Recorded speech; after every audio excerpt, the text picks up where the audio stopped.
जय श्री राम। अरण्य कांड का 38वां सर्ग। श्री राम की शक्ति के विषय में अपना अनुभव बताकर मारीच का रावण को उनका अपराध करने से मना करना। एक समय की बात है कि मैं अपने पराक्रम के अभिमान में आकर पर्वत के समान शरीर धारण किए इस पृथ्वी पर चक्कर लगा रहा था। उस समय मुझ में 1000 हाथियों का बल था। मेरा शरीर नील मेघ के समान काला था। मैंने कानों में पक्के सोने के कुंडल पहन रखे थे। मेरे मस्तक पर किरीट था, हाथ में परिधि। मैं स्त्रियों के मांस खाता और समस्त जगत के मन में भय उत्पन्न करता हुआ दंड कारण में विचर रहा था। उन दिनों धर्मात्मा महामुनि विश्वामित्र को मुझसे बड़ा भय हो गया था। वे स्वयं राजा दशरथ के पास गए और उनसे इस प्रकार बोले, नरेश्वर, मुझे मारीच नामक राक्षस से घोर भय प्राप्त हुआ है। अतः ये श्री राम मेरे साथ चले और पर्वत के दिन एकाग्रचित हो मेरी रक्षा करें। मुनियों के ऐसा कहने पर उस समय धर्मात्मा राजा दशरथ ने महाभाग महामुनि विश्वामित्र को इस प्रकार उत्तर दिया, मुनि श्रेष्ठ, रघुकुल नंदन राम की अवस्था अभी 12 वर्ष से भी कम है। उन्हें अस्त्र शस्त्रों को चलाने का पूरा अभ्यास भी नहीं है। आप चाहे तो मेरे साथ मेरी सारी सेना वहां चलेगी और मैं चतुरंगी सेना के साथ स्वयं ही चलकर आपकी इच्छा के अनुसार उस शत्रु रूप निशाचर का वध करूंगा। राजा के ऐसा कहने पर मुनि उनसे इस प्रकार बोले, उस राक्षस के लिए श्री राम के सिवा दूसरी कोई शक्ति पर्याप्त नहीं। राजन, इसमें संदेह नहीं कि आप समर भूमि में देवताओं की रक्षा करने में समर्थ हैं। आपने जो महान कार्य किया है वह तीनों लोगों में प्रसिद्ध है। शत्रुओं को संताप देने वाले नरेश, आपकी पास जो विशाल सेना है वह आपकी इच्छा हो तो यही रहे। महातेजस्वी श्री राम बालक है तो भी उस राक्षस का दमन करने में समर्थ है। अतः मैं श्री राम को ही साथ लेकर जाऊंगा, आपका कल्याण हो। ऐसा कहकर लक्ष्मण सहित राजकुमार श्री राम को साथ ले महामुनि विश्वामित्र बड़ी प्रसन्नता के साथ अपने आश्रम को गए।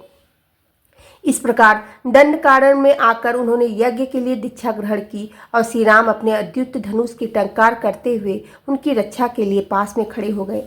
उस समय तक श्री राम में जवानी के चिन्ह प्रकट नहीं हुए थे। उनकी किशोरावस्था थी। वे एक शोभाशाली बालक के रूप में दिखाई देते थे। उनके श्री अंग का रंग काल सांवला और आंखें बड़ी सुंदर थी। वे एक वस्त्र धारण किए, हाथ में धनुष लिए सुंदर शिखा और सोने के हार से सुशोभित थे। उस समय अपने उद्दीप्त तेज से दंडकारण्य की शोभा बढ़ाते हुए श्री रामचंद्र नवोदित बालचंद्र के समान दृष्टिगोचर होते थे। इधर मैं भी मेघ के समान काले शरीर से बड़े घमंड के साथ उस आश्रम के भीतर घुसा। मेरे कानों में तपाए हुए सुवर्ण के कुंडल झलमला रहे थे।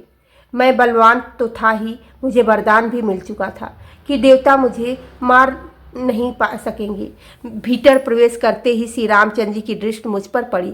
मुझे देखते ही उन्होंने सहसा धनुष उठा लिया और बिना किसी घबराहट के साथ उस पर डोरी चढ़ा दी।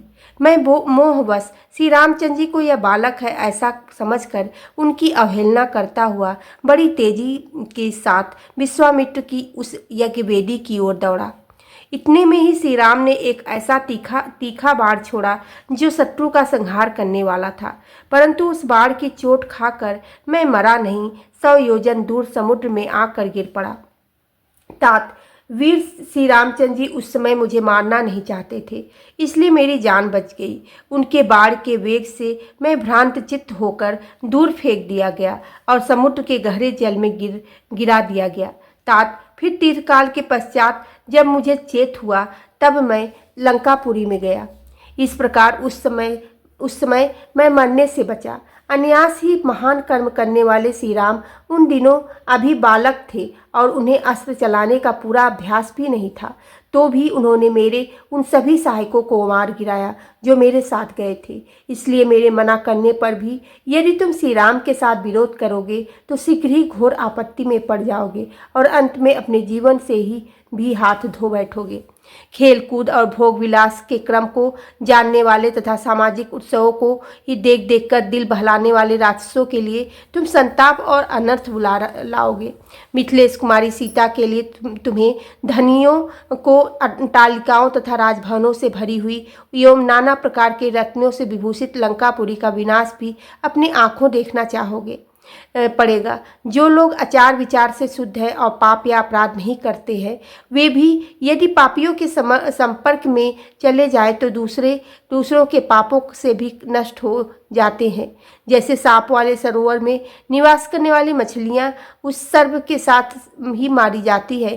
तुम देखोगे कि जिनके अंग दिव्य चंदन से चर्चित होते थे तथा जो दिव्य आभूषणों से विभूषित रहते थे, वे ही राक्षस तुम्हारे ही अपराध से मारे जाकर पृथ्वी पर पड़े होंगे।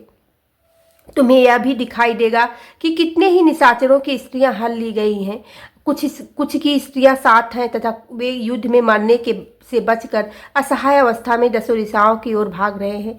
निसंदेह तुम्हारे सामने वह दृश्य भी आएगा कि लंकापुरी का बाड़ों का जाल सा बिछ गया है। वह आग की ज्वालाओं से घिर गई है और उसका एक एक घर जलकर भस्म हो गया है। राजन, पराई स्त्री के संसर्ग से बढ़कर दूसरा कोई महान पाप नहीं है। तुम्हारे अंतःपुर में हजारों युक्ति स्त्रियां हैं। उन अपनी ही स्त्रियों में अनुराग रखो, अपने कुल की रक्षा करो, राक्षसों के प्राण बचाओ तथा अपनी मान प्रतिष्ठा, उन्नति, राज्य और प्यारे जीवन को नष्ट न होने दो।